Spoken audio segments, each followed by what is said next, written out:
Hello class, this is a video tutorial on visualizing and understanding integer division. To understand the visualization of integer division, we need to first understand an alternative way to view division. Most understand division as grouping. So for example, when we see this idea, 6 divided by 2, what it really means is to share equally 6 things into 2 groups. So let's visualize this. So this is how we know it. So we have 2 groups here. And if we have to equally share these 6 things into there, how many would each group get? Well, as we can see, we can push these 3 in here. Whoops. And we can put these 3 in here. How many do each group get? Well, it's going to be 3. So 6 divided by 2 is equal to 3. So how many things are in the group? 3. Now, an alternative way of division is actually how many repeated subtractions towards 0, with a little asterisk here on subtraction. So in the same way that multiplication is repeated addition, division is actually repeated subtraction towards 0. Very important emphasis here that it's towards 0. So for example, when we see 6 divided by 2, I would like for you to start thinking of it as count how many subtractions from 6 things, 2 at a time, until 0 is reached. I'll demonstrate this here. So here are the group of things that we have. There are 6 things inside this. And now 2 at a time. All right, so we're going to remove 2 things at a time until 0 is reached. Well, there's 1 subtraction. Oops. There's 2 subtractions here. And oops. And 3 subtractions. So how many subtractions did we do 2 at a time until there are 0 things in the box that we started with? Well, if we just count them, 1, 2, 3. So hence why 6 divided by 2 is equal to 3. So once again, we are counting the number of subtractions towards 0. This is very important that we are always headed towards 0 things inside the box that we started with. But with subtractions, there's a little asterisk there. All right, let's visualize this in our 4 different scenarios. So we've seen that when we divide 2 positive numbers, well, we've literally just seen that one there, we can count them. So 6 positive items, we are going to subtract 2 at a time. So there's 1, 2, 3 subtractions. So we count them, 1, 2, 3. So there's nothing left inside the box. So 6 divided by 2, that's 3. We can easily count that one. Let's take a look at this one. We have negative 6 items. So here's our box. And inside this, we have negative 6 items.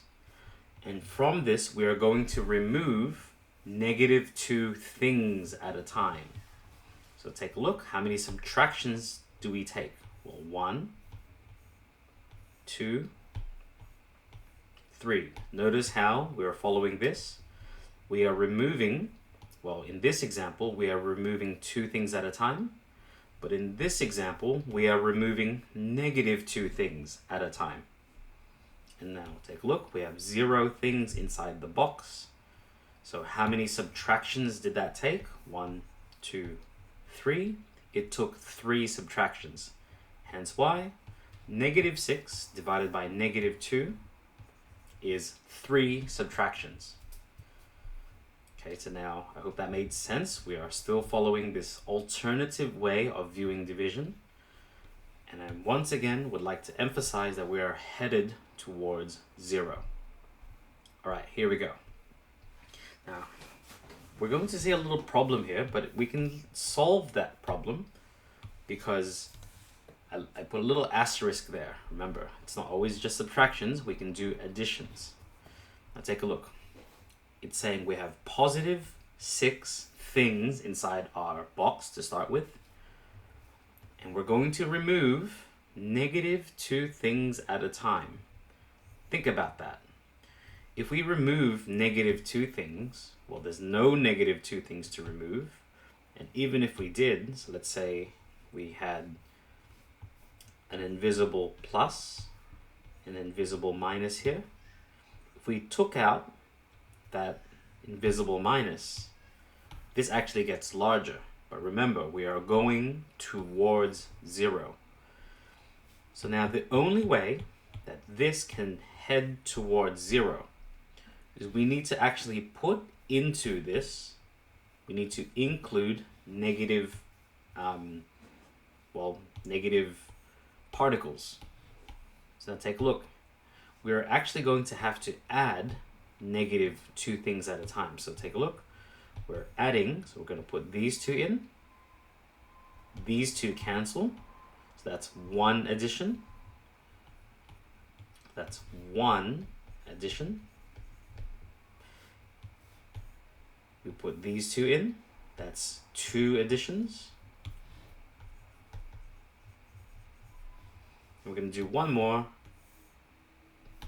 That's 3 additions. So we did 3 additions in order for us to get to 0.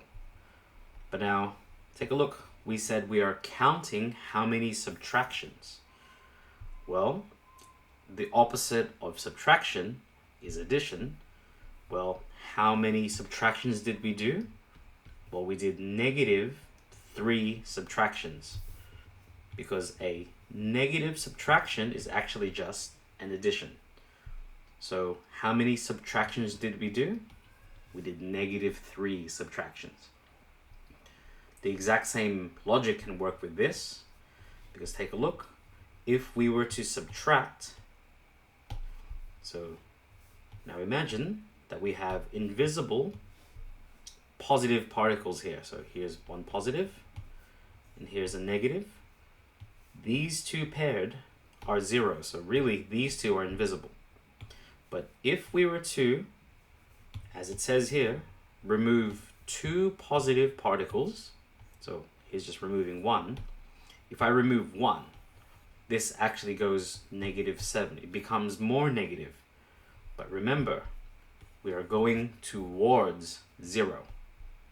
So much in the same way, for this, we need to actually add positive particles, because that's the only way we can get this box towards 0. So how many additions do we need? Here's 1, because those 2 will cancel. That's 1 addition. Let's tally that. That's 1 addition. Here's 2 additions, and I'm pretty sure you get the idea from this. Here's 2 additions. These 2, they cancel each other, so let's tally that. Oops, 2 additions. And here's our third one. Here's our third addition. And these 2 cancel. And would you look at that? There's now 0 in there. So how many subtractions did we do? Well, we did negative 3 subtractions, because we did 3 additions. And the opposite of subtraction is an addition. So, hope that gave you a understanding of visualizing integer division, and why these rules, on all the rules that we've just covered, have a visual logic to it. So I hope to see you in the next video, and best of luck.